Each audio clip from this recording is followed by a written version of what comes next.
Welcome to the Hey Chaplain podcast.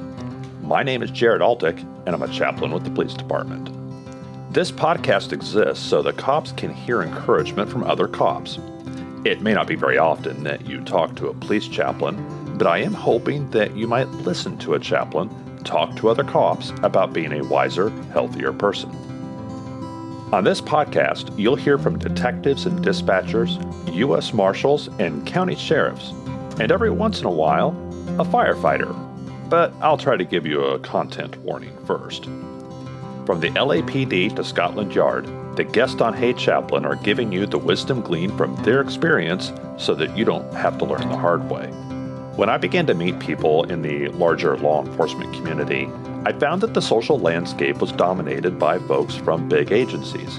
Because having LAPD or NYPD or FBI on your resume, that gets instant attention. Even though Kansas City is a major metropolitan area, I sometimes feel the inferiority complex settle in that discourages me from even trying to reach out to people or feeling like I would have anything to offer.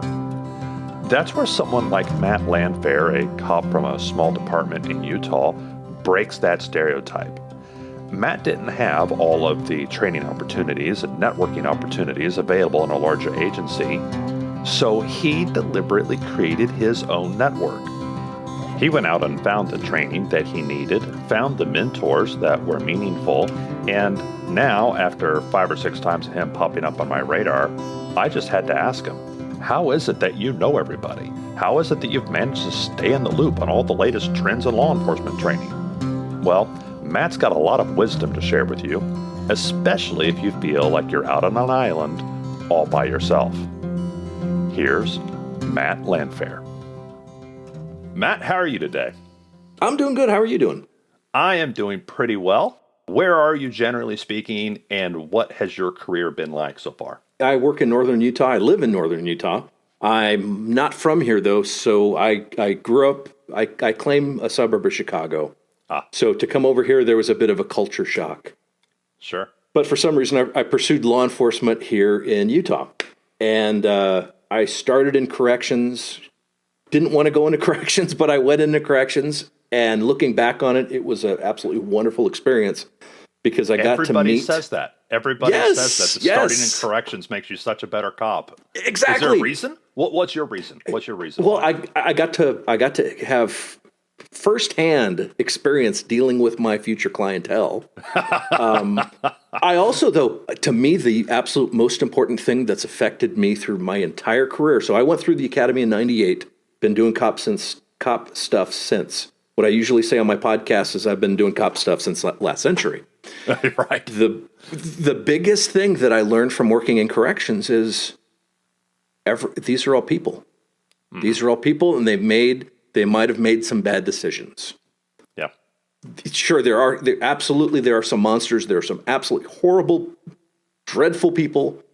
That being said, I met some people that were serving time, and I don't mean the staff. I'm talking about the people that are incarcerated. There are people that were incarcerated that if I ran into them on the street, I would stop. I would talk to them. I'd see how they're doing. Good people that just made some bad decisions. Yeah. So that has definitely affected my outlook on my interactions with the public as a patrol officer. Because that reminds me, well, if the worst of the worst are just people, how are the citizens? Mm-hmm. Well, they're no better than me, and they're definitely no worse than me. Yeah. Treat them with courtesy, treat them like a human being. Exactly. Yeah. Just that ability to communicate and to recognize I'm dealing with some people that this might be the absolute worst time in their entire life. Yeah. And I don't know what they're going through. I probably don't need to be overly harsh. Sure. Unless it's justified. But I don't need to come down. I don't need to be robotic. I can be warm. I can listen. I can be pleasant. I can be kind. Even with the bad guys, there's nothing wrong with doing that. That being said, there are exceptions. Let me ask a question. You're a big guy. Is it easier to be courteous as a large person? You're what? So you're I am 6'5". Yeah, 6'5". Yeah. Okay. All right. Yeah. And about 260. That was something that I realized later on. I took it for granted, and now it's a benefit. But that doesn't mean I can't let my guard down. Sure. Even talking to grandma, I still need to maintain some level of not only awareness, but like, I guess, defense, but And vigilance. Yeah, sure. talking to kids. So I was a school resource officer for a number of years. Getting down to one knee sometimes is a very good thing to get on their level. And so I'm not completely towering over them. What took you to Utah? Answer a Craigslist ad, or how do you go from Illinois or from Chicago area to Utah? It was an airplane. So I just got done serving an LDS mission. I served one of those missions in Berlin, Germany. I was over there for 2 years. My mom decided that she wanted to start a new life in Utah. And I got back. I headed over there just to try to help her out. I still had a couple younger siblings that were still in school. So I went over there as soon as I was done, kind of helped out, and never took my return trip back to Chicago. So I was already there. I got to meet some of the law enforcement guys out here, and kind of thought, you know what, I kind of like these guys. I like the area. Well, let's see where this takes us.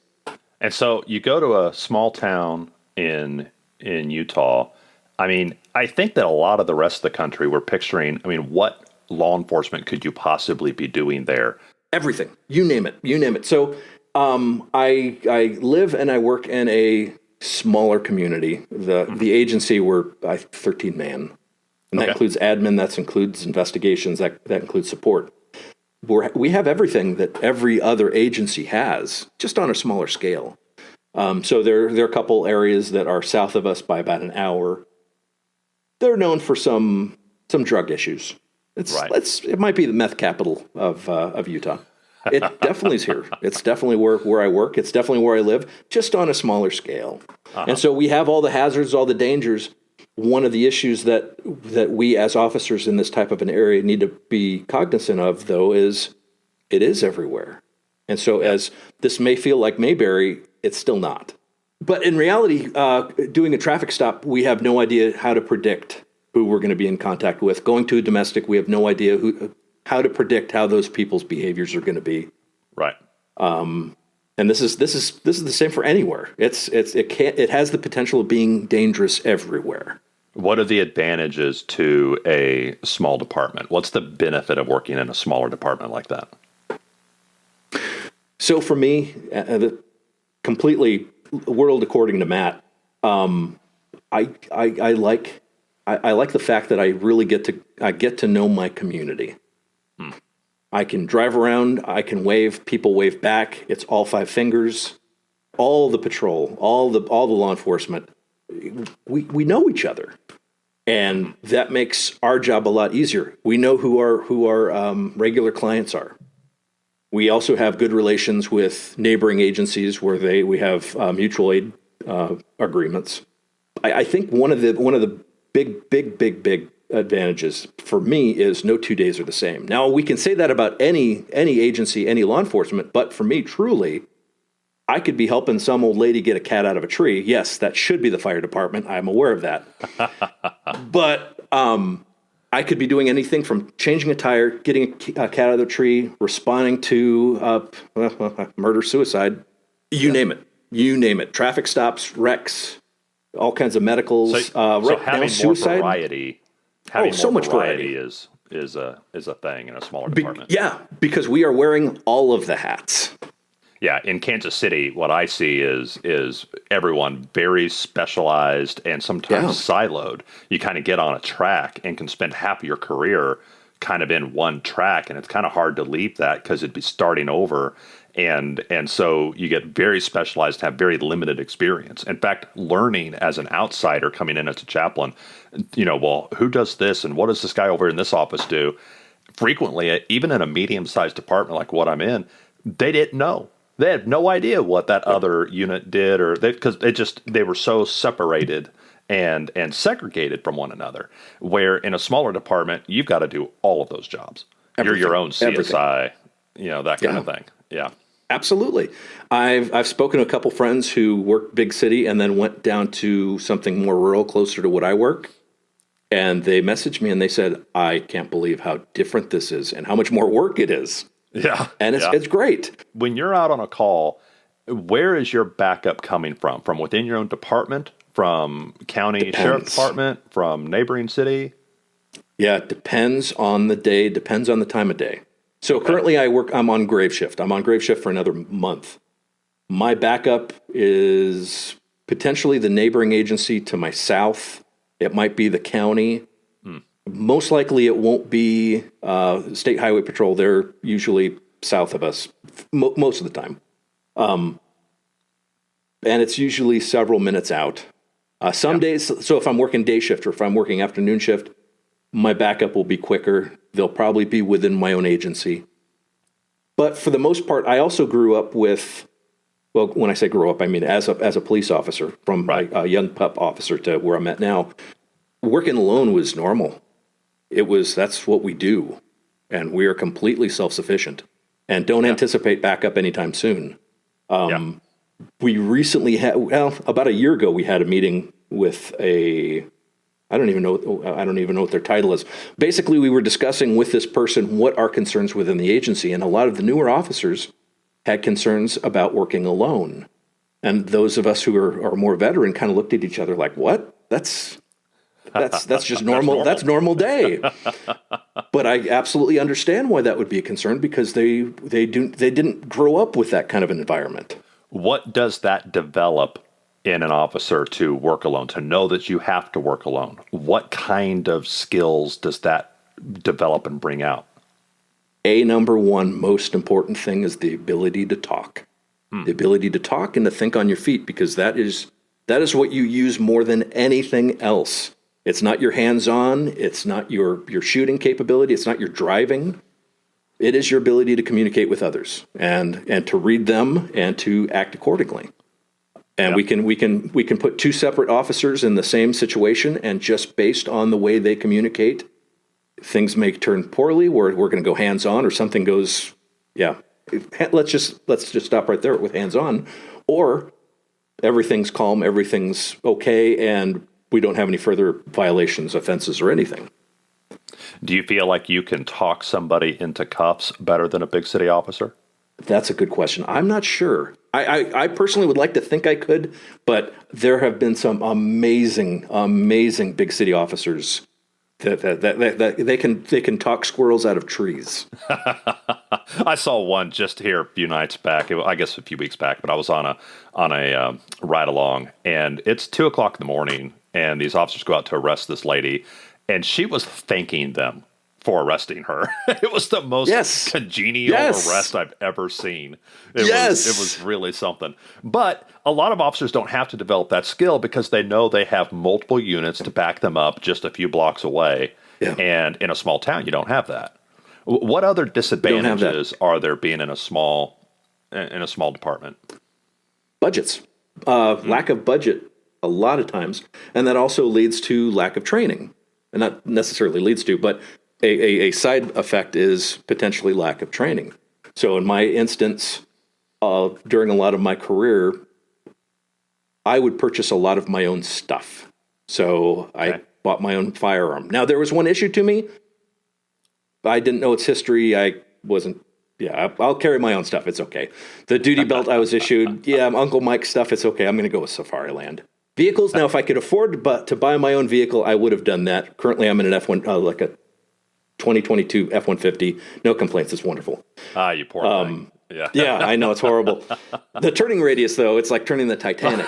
And we're just about to iceberg season, so it's especially dangerous with winter right around the corner. But really, our equipment had been not as good as it could be. But and so then also due to that lack of budget, the training wasn't necessarily personally where I'd want it to be. So I sought out a lot of training on my own, paid for a lot of my own training. And that leads to establishing an excellent network to help get that going. Yeah. Well, let's get into that. I want to talk about what the training picture is like for young officers, because what I feel like I see is that you have small departments that are reluctant to spend money on a young officer because they worry that as soon as they got their foot in the door of a law enforcement career, that they're going to lateral to another department, go somewhere with more action, right? Yes. I've seen it within my own department. I've seen us when we were at one point, we were one of those stepping stone agencies. I've seen it where we were the agency where, you know what, this is kind of where we want to go. This should be the final destination. This agency. Yeah. I like the people. I like the area. I see friends go off to other agencies going after money, and I just think, you know what? Grass isn't greener on the other side. No. We're going to run into the same problems. Yeah. It's just going to be different faces. Or you're going to trade one set of problems for a different set of problems. Yeah. Yes. Yeah. And if I already have a clue with what this set of problems I'm dealing with are now, why do I want to risk it? Yeah, the devil you know. Exactly. So as you invested in that small department with time, did the training opportunities start to get a little bit better for you? As far as what the department provided? No. No. Okay. I was completely on my own. So the agency, this is one thing that I think officers need to recognize. If you've been around the block a couple times, you're probably already aware. If you haven't figured out, your qualification shoot is a minimum standard. That doesn't mean that you can shoot. That doesn't mean that you're a gunslinger. That means, good job, you met the minimum standard. Mm-hmm. That's not a place to live. You need to live above that. What your agency is going to provide you is the minimum standard. This is what they expect of you. If you want to do better than this, you're going to do that on your own. Yeah. So I've been through all kinds of rifle classes, pistol classes, instructor classes. My favorite training facility is Direct Action Resource Center in Arkansas, Darcy. They have a wonderful law enforcement counterterrorism program. I've been through that I don't know how many times. Every time I go, I pick up something new. Now, I'm not going to Darcy for the counterterrorism school because I anticipate to run into to terrorists. It's because it also happens to apply to a lot of other incidents. That class specifically just focuses on counterterrorism. This is all on my own. This is stuff that I sought. How to get to that level, though, and how to figure out, okay, where should I go? That's really that's the question.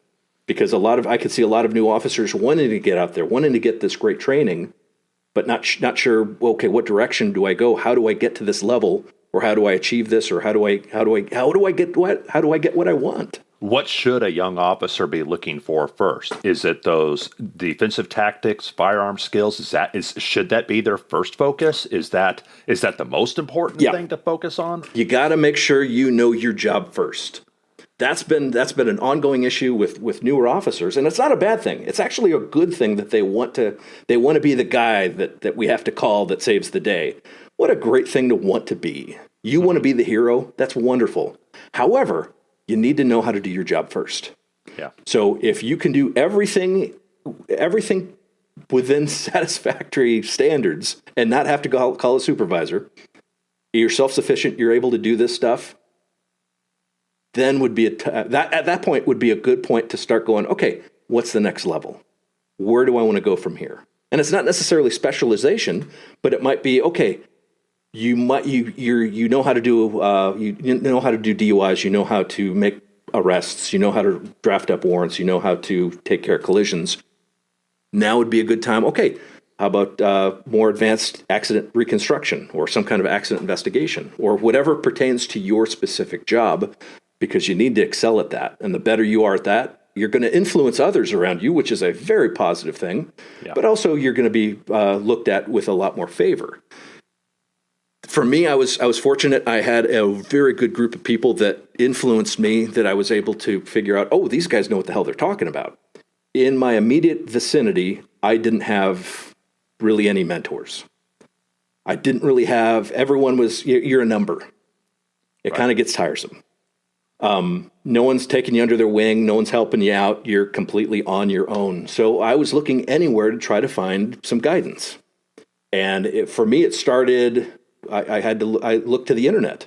What a horrible place to look for good information because it's questionable. There's a lot of very questionable information on the internet. I don't know if you're aware of this, but oh my. Oh, so So what I did was I started in the training realm and I started reading after action reports. And there was a specific guy by the name of Pat Rogers. He passed several years ago. Pat would teach these pistol classes. He would teach these rifle classes. And he would write up these after-action reports after each one. And I'd read these after-action reports and go, I really like what this guy's covering. And the feedback to these after-action reports and the feedback to the courses are really good. I need to take one of his classes. And so I wound up hosting him.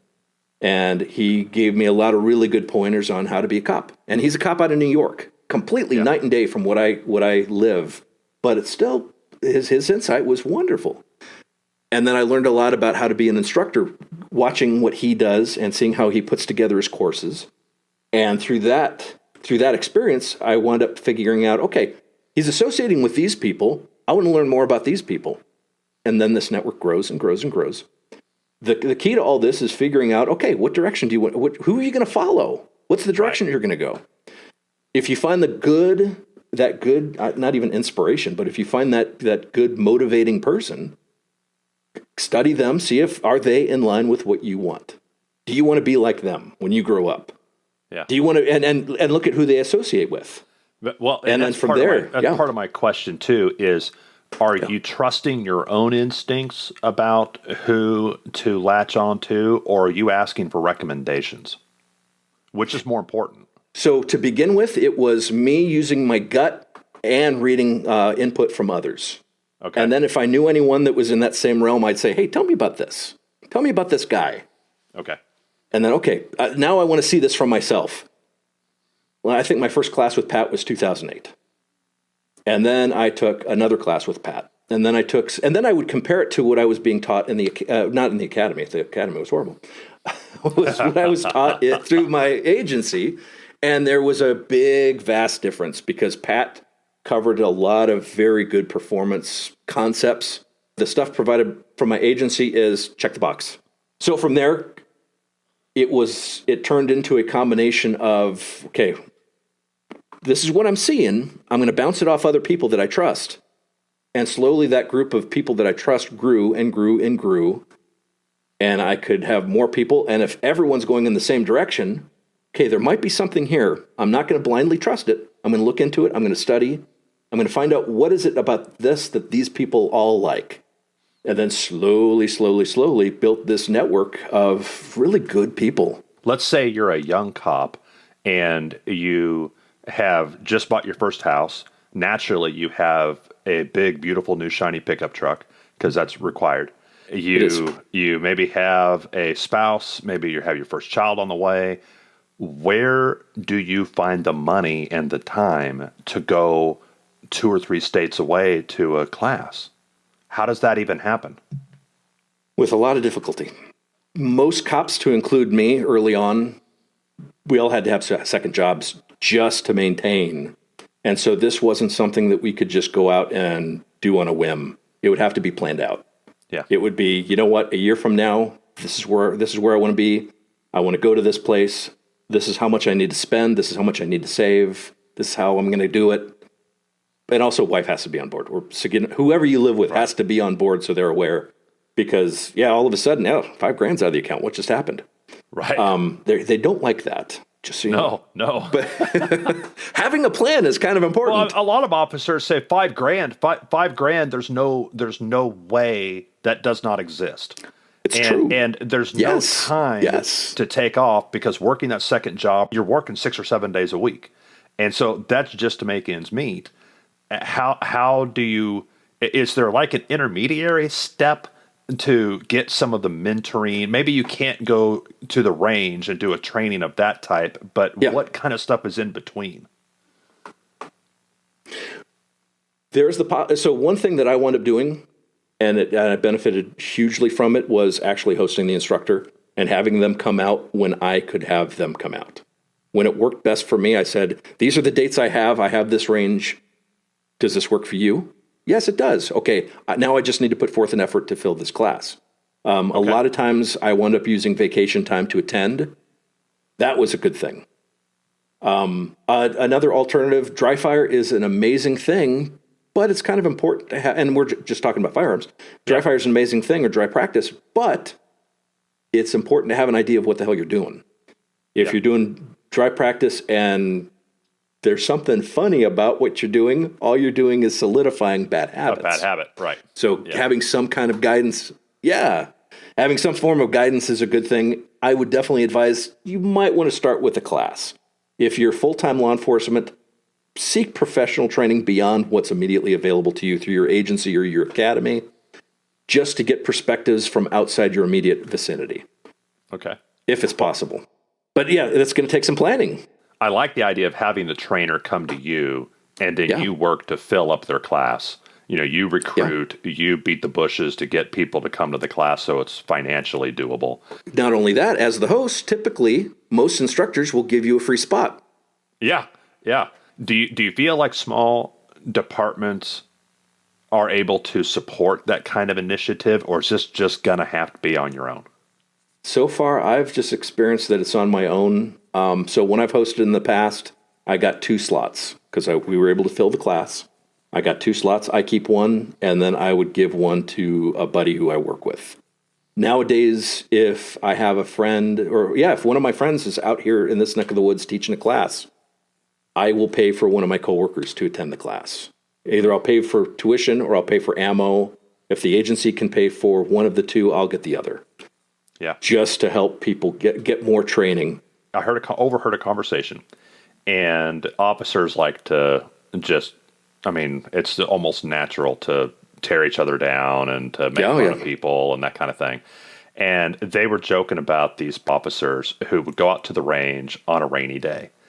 And they're like, what are those goofballs doing out there? And like, well, actually, the range master said they're like dragging each other through the mud and shooting from, they get down in the water and shoot from all sorts of weird positions. And it's like, boy, who does that?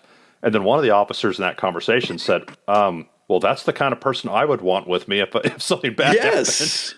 Yes. What a great opportunity. Yeah. These guys are like, well, no one's at the range because the weather's terrible. So let's go out there and practice when it's terrible. And that scored some points in my book. I was actually very impressed. And I don't think the example was brought up because everybody in the room thought it was a good idea. But it's like, as they talked about it, it's like, oh, actually, that's a really good idea.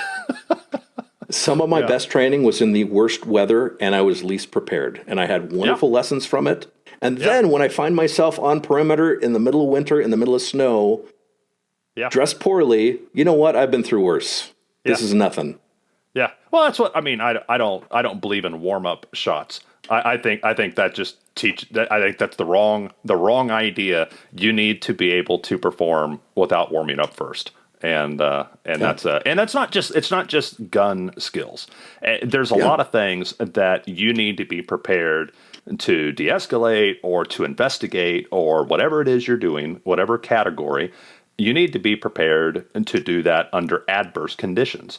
I read a great book. It was a memoir of a World War II soldier who was a replacement officer in Normandy. And he went in, and he was the only survivor of his company like 2.5 times over. Okay, so people wounded, rotated out, and killed. And he's this green lieutenant, 90-day wonder. And he, just thrown into the middle of this unit, and then the unit's constantly rotating. And he said at the end of this book, it's a fantastic book, if he had it to do over again in training, he would have asked specifically to lead units that were at half strength. Because he never led, in his entire time in combat, he never led a full strength unit. And he says, so all my training was with, 40 men in each platoon. But in reality, I never had more than like 15 or 20. And so that has stuck with me. And I'm not military, but boy, in my civilian life, can I do this with one hand tied behind my back? Because reality is I probably will have to. And if you don't have to, the situation is going to be so much easiger. Oh, yeah. If you actually have a full complement of all of your resources ready to go. Or both hands. Oh, it'll be so simple. Oh, yeah, exactly. 100%. What advice would you give if you're talking to a young officer in a small department? What really is your encouragement or advice to them to get off the ground and into a regular training rhythm and finding good resources and building a good network like what you've done? What's your advice to them? What encouragement do you have? So basically, it starts with figuring out who to listen to. Okay. And that in itself is a challenge. Figure out who do you want to be when you grow up? Find them. Finding some kind of a mentor, finding some kind of an example sure helps. And that cuts down on a lot of unknowns, because if you're able to interact with someone and find out, hey, I'm new to this area, where should I be looking? Where should I be more cautious? And so when it comes to training, when it comes to progress, though I have friends all over the US, all over the globe, they all have different perspectives and all have excellent, wonderful input. Having this network of people that I can just say, this is what I'm faced with. Having a varied source, like different backgrounds, different experiences, it's such a good thing. One of the things I've learned over the last 10 years is I definitely don't have all the answers. Yeah. I need to keep my eyes open. I need to analyze the things that I disagree with, because there may be something for me to learn from that. My favorite bit of advice for people that say, I want to go into law enforcement, what kind of classes should I take? Should I take shooting classes? No, take speaking classes. Like a lot of friends have said, Toastmaster, if that's possible. If you have an improv something. Yeah, how to communicate. And Yeah. Because a lot of times, whatever the call I'm on, or if it's a traffic stop, it's almost like, I'm not going to say it's like stand-up, but it is. Yeah. Because I'm using my environment, I'm using the person, and I'm trying to find some way to connect with them. You're dealing with a heckler. Yeah. But if I'm able to connect to someone, and even if there's any kind of connection, they're going to be more likely to talk to me, and I want them to talk to me. I need them to talk to me. Yeah. So I'm going to bring up, I might pull over someone and they have golf clubs in the back of their truck. They're going east. I know exactly where they're going. What time's tea time? That's the first thing I say to them. Yeah. And that breaks the ice. Yeah. All right. One last question. If you're in a small department and your young officers are leaving because they don't feel like they have opportunity, they're not getting the kind of work they want, whatever, how do you change your department from being a stepping stone department to being a destination department? Man, this is going to be a nice question. The answer is not going to be nice. I don't know if there's anything, because ultimately it's up to the administration to establish what the agency's about. Mm-hmm. And if we get officers that want to do big city work and they're working for a smaller agency, you're in the wrong place, and you're not going to be happy if that's ultimately what you want to do. That being said, though, attracting officers who recently retired to come back into law enforcement and to work, that's such a wonderful resource. Yeah. And sometimes those influences help retain the younger guys, because the younger guys realize, oh, this guy knows what he's talking about. He's going to be my mentor. I'm going to learn from this guy. And then better relationships form, bonds form. His U-Haul was going the opposite direction. And so there must be something to that. Yeah. Yes. But ultimately, if the officer has dead set in their mind, I'm going to chase the dollar, or I'm going to chase, I want to chase action. Okay. Yeah. Good luck.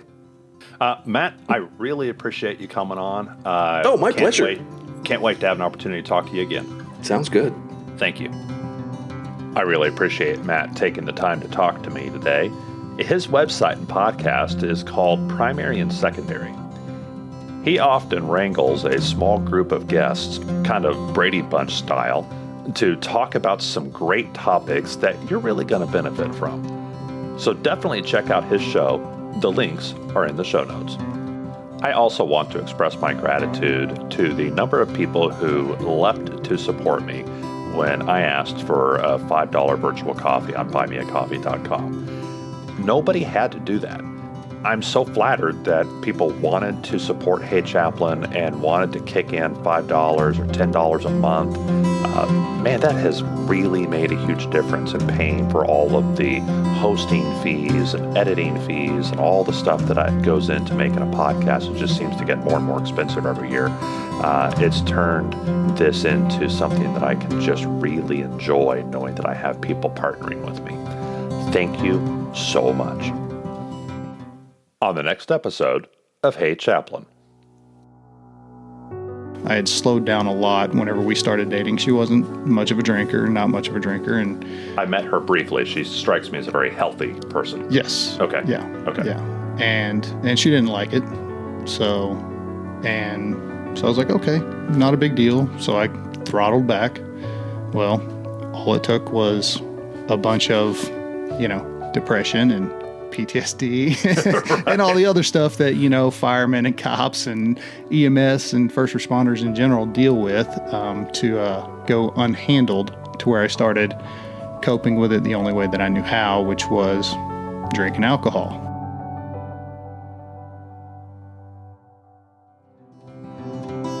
The views expressed here are the personal views of the host and our guest and do not necessarily represent the views of any law enforcement agency or its components. If you like this episode, please share it with a cop or someone who loves a cop. Thank you for listening to Hey Chaplain, and as always, pray for peace in our city.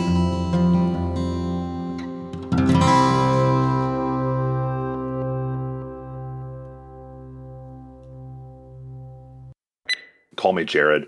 You can call me, some people call me Chaplain, but that is not, you can call me Jared. And it's okay if I call you Matt? Oh, absolutely.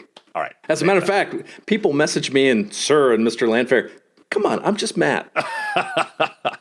Well, see, and I get hung up a little bit because the officers that are more my age are all the captains and majors. Yeah. And so they're the people I naturally am drawn to, but I serve the younger officers. And so I don't want to chum around with them too much. And I don't want to call them Jim or Bob or whatever in front of people that are a couple steps below them.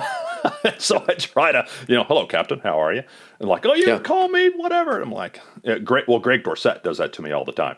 He's like, call me Greg. I'm like, not in front of these guys. That's I'm right. going to call you Captain. And so with his piercing blue eyes. Yes, he has the bluest eyes anyone has ever had. That is exactly right. He's a good guy.